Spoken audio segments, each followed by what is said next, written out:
Over here, welcome to the last video of the year 2020. Guys, the year 2020 brought a ton of stuff to my life and yours, I bet.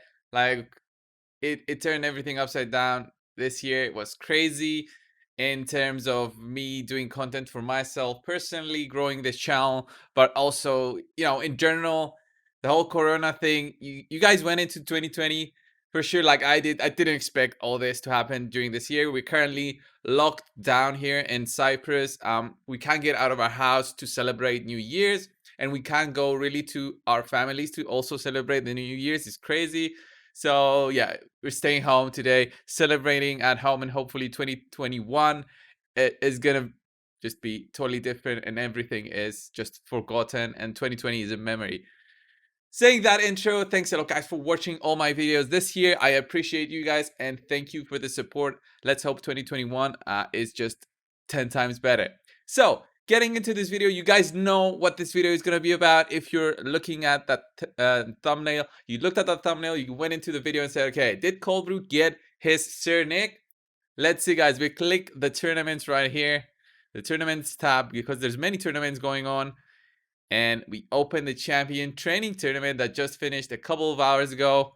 And yes, Cold Brew is number one, guys, with 58,000 points. I managed to get my Sir Nick, and I'll tell you the whole story if you'd like to listen, and my my game plan going into this. I also made like a small Excel spreadsheet when I started. The minute I started, said, okay, I'm gonna do and a spreadsheet to just note down how much energy this tournament took, and just to show it to the guys at the end, even if I don't win. So 58,000 points. It didn't take all that to win, because you saw that difference, about 30,000 points from number two. That was because I established the dominance going into the first and second day, guys, in the tournament. I said, okay, I'm gonna get Sir Nick. It depends on how hard I have to go in, and if I have to go all the way to the final second. It didn't take that. I had the lead from day two, and I just sat back and just watched number two. Whenever I was in the game, I would just click the champion training tab, go in, check. Okay, where is number two? Is somebody moving? No. Okay, I'm fine. I'll just do some champion training, but not gonna really just go all out and crazy. See, Sir Nick is level 54 since it's New Year's Eve. I'm just leveling him slowly in the Minotaur and getting his masteries, and I'll have a video out with the next with the new year. Okay, so during this whole thing, 58,000 points, I leveled up 7 champions to 6-star. I know that's not too much, you might think, but I'll show you what I was doing. So I even leveled up, where's Fellhound? I had a Fellhound at level 50, and I took him to level 60, guys, just to make him my speed farmer. I just did that to make a Fellhound my speed farmer, because my Queen Eva was not farming fast enough. She was about 2 or 3 seconds slower than my Fellhound. Fellhound did it at 5 seconds. He's the fastest champion training farmer, because he is the guy that can farm it so fast because of his A1 that does like a very quick animation instead of anything else. I didn't have any masteries on him, so I went all out on his gear. So 270% critical damage just to get he's cleared to be consistent in 5 seconds without any masteries. With masteries, you need much less. And then I leveled up champions like Dark Elhain, Basilisk. I think I did a couple of 50s that I wanted to try out. Cursor and Ragnar are going to be future champion training, maybe champions that I'll take to 60. And then I also did Pixniel, who's gonna stay there at level 32, 6 stars. I did Haikatoon. I did the third Cold Heart. I did what's her name? Totally forgot her name. The one we get from Daily Login. Visix. I did Visix also.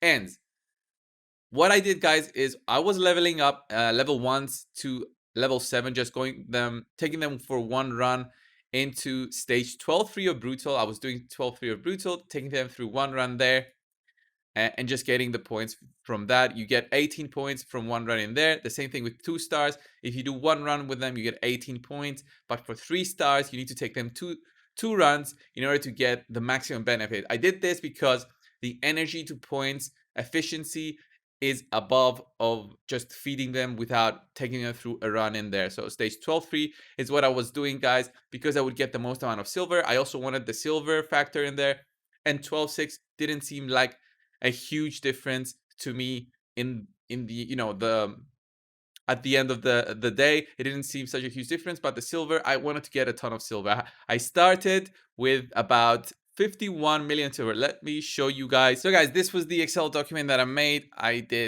started with 51 million silver, 10,505 gems, and 5,000 energy in store. Then I bought a few packs throughout, so I couldn't keep track of the whole thing, but I bought about 11,850 energy worth of packs. Then I bought 2 mini mix packs, which gave me about 12 chickens each pack. So 24 chickens and 26 refills, so 52 refills. I used all the refills and used all the chickens, and I didn't use all the energy here from the energy store. So overall, I think a good 15,000 energy is what I used.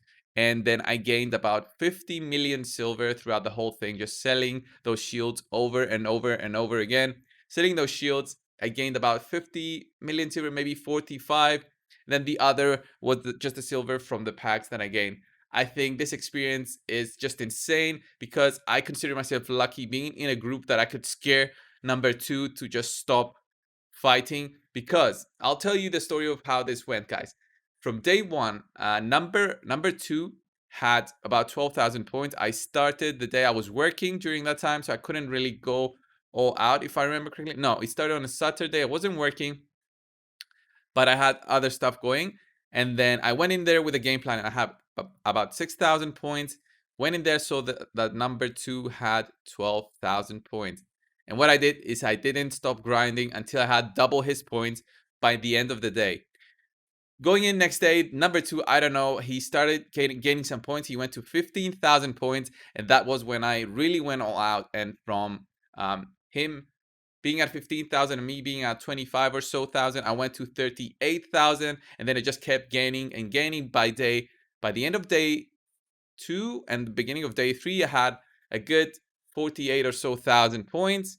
And I think I established there that I wasn't gonna make them have a chance. Basically, for every 1,000 points they would get, I would get 2,000, just to make it clear that I was getting that certain egg, just to establish that. So all the packs that I bought wasn't really focused on energy. So I did get, you know, those ancient packs, just because I also wanted ancient shards, to use those ancient shards for when it's my birthday. It's going to be the 2x, which also had energy in them. The mini mix packs are definitely the best value that you can get right now in terms of having stuff to do within the game. So these arena refreshes are amazing for you guys if you want to get those and then farm the arena to get that great haul going. You also get a ton of energy refreshes. You get the XP boost. You get a ton of keys, which suck because this should have been 6 single keys instead. And you also get some silver and, of course, ancient shards. Overall, guys, I think this event, if you want to go in and win this event, you need to establish that you're going to win from the beginning, or else you risk of just going last minute and then just hoping that the other guy was not as prepared as you. This will not always be the case. I'm just saying you might get lucky, you might get unlucky. I was looking at posts on Facebook. There were just horror stories on Facebook with people just having 3 or 4 people fighting for number 1. And there was also just images of just players having 8,000 points and then being number 1 for 5 days. Nobody was even interested in getting Cernek. So it's just getting lucky and getting in an easy group. Saying that, guys, to close off the video, what would you think would be the best thing coming into the new year in terms of these champion training events or any events that give you a legendary champion? Do you think it's better if Plarium set a set value for Cernek so that everyone can get him? But what if that value was 50,000 points? Would you still do it? Like, I need your answers, guys, because I was talking with Hell Hades earlier on Discord, and we're like going back and forth on these events. Like, many players might be really disappointed with this event, might even quit the game because they got number 2 after a ton of grinding, a ton of energy, a ton of time. The time investment is the biggest part, especially if you got a family. What do you guys think? Would you still go for Cerning if he was here on the right side, guaranteed at 50,000 points? Or would you not go? Would you rather have this and then just gamble it out? Because most of the images that I saw was over 50,000 points to get Cernic. But in general, would you go for it if it was a guaranteed reward and then maybe number one got something else like, you know, legendary gear sets, maybe gems, like a ton of gems to get that Cernic going, like immediately to 6 stars, fully ascended, like all the materials, let's say, was the number one award, all the materials to get a champion to 6 stars, fully ascended, full gear, leveled up, 20 million silver, all that just for number one, but also 50,000 points was the minimum to get Surname. Would you still do that? Leave it down in the comments below. Thanks a lot, guys, for watching this video. Happy New Year. And guys, I'll see you in the new year.